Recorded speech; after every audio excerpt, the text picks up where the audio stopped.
Hi, welcome to Google Drive tutorial. We're just going to go over a few things about Google Drive in general. So I'm in drive.google.com, as you can see up here, and this is the dashboard for all things Google.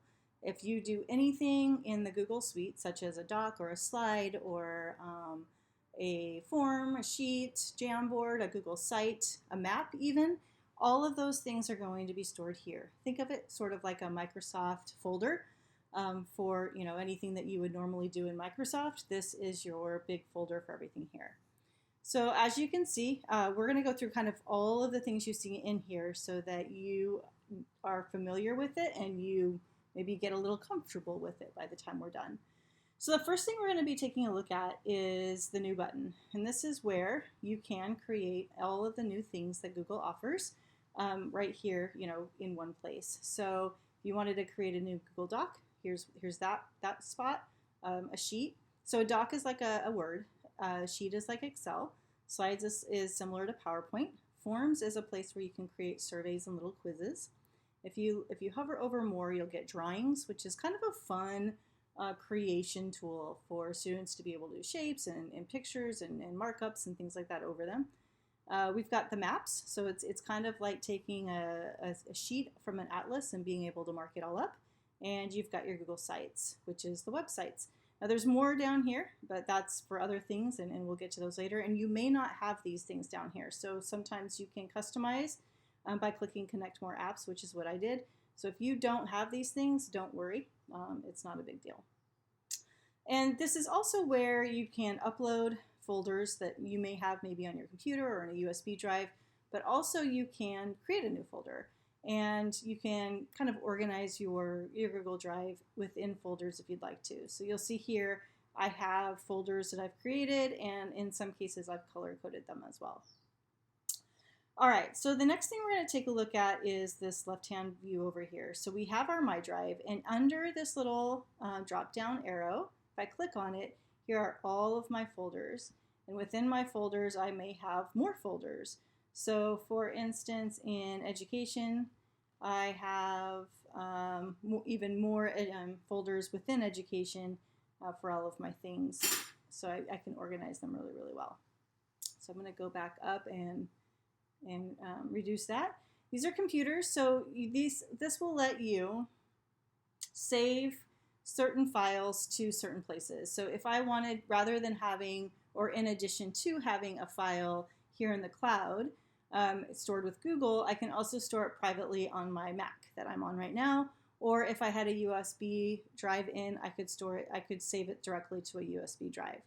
So these are local places that I can save files to. I would strongly suggest not doing that, in general, and just letting them being stored in the cloud. When you store them to personal devices, it means that they're not being synced. And it means that if someone else does something to that file, you're not going to see it. It's kind of making a copy of something. So you're going to pretty much want to always just kind of ignore this little button and keep your things in Drive. So shared with me are all of the things that people randomly have decided they have to share with you. So you see all of these people here, and this is just crazy. It doesn't count towards your gigabytes being used. But it is nuts how many people think that they need to share things with each other. You are never going to be able to get rid of these. In what I would personally do is never ever look at them.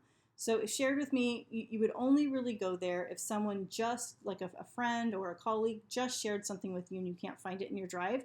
Go to shared with me and you may be able to find it in here. It is sorted by the share date. So even today, yesterday, I had a couple of things shared with me yesterday, and again, it's crazy what people think that is really important that they need to share with you. Recent is everything that's been worked on recently, not just by me, by other people too. So for instance, these things have been shared with me, and these people actually worked on them, so these are all of the things that have been in there recently and I've been recently used. I use this actually a lot. And in fact, during this conference, I'm going straight to recent to find all of the presentations that I'm using for this conference. All right, Now, starred is the things that you want to have quick access to and you don't want to look up. Now, you don't want to star too many things because that kind of makes star useless. But these are basically all my conference presentations, so it's really easy to just go to them and find them easily without having to search very hard for them. And then, of course, trash is trash.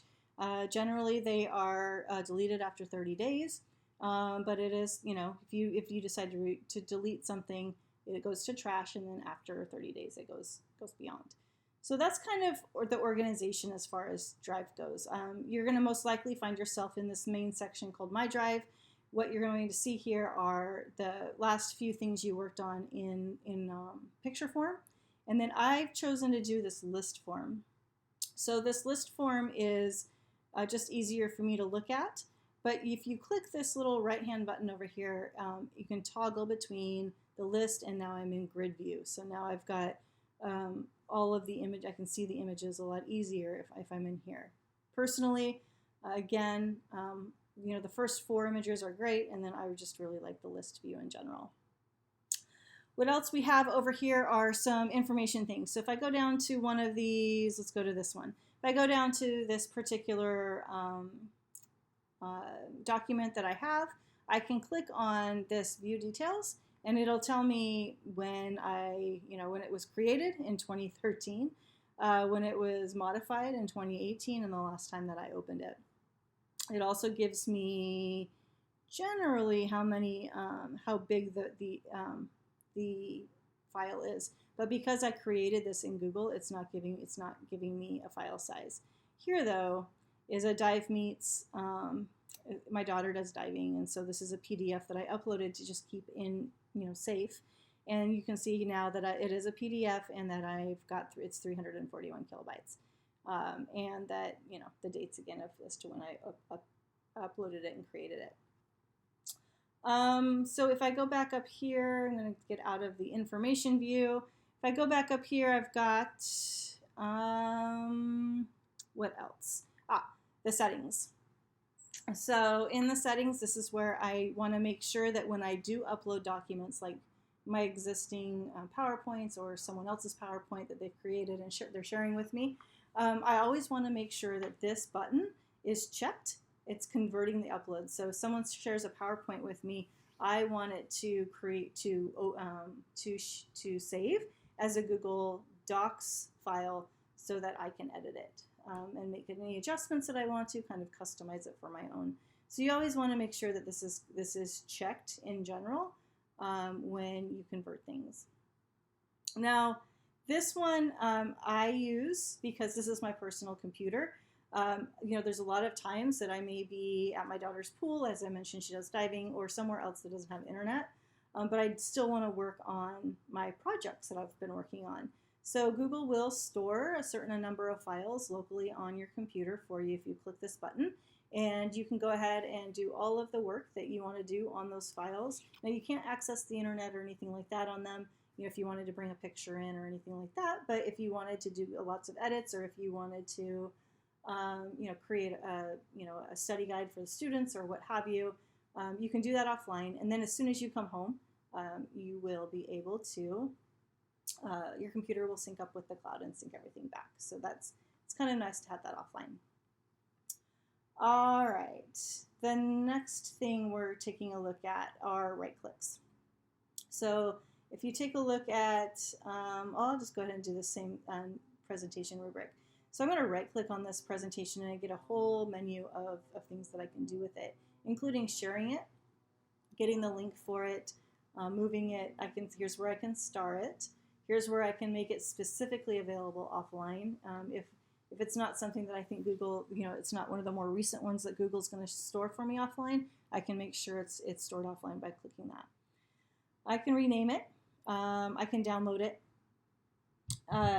View the details, make a copy, and I can remove it if I want to as well. So lots of options that you can do when you right-click. Now, if I right-click a folder, one more option I get is to change the color. So I can, change the color to orange here, and it'll be easy for me to see.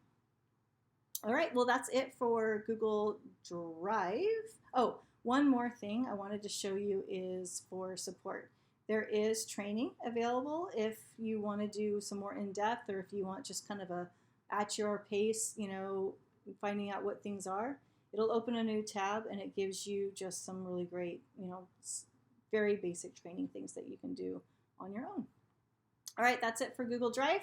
Up next will be Google Docs in just a bit.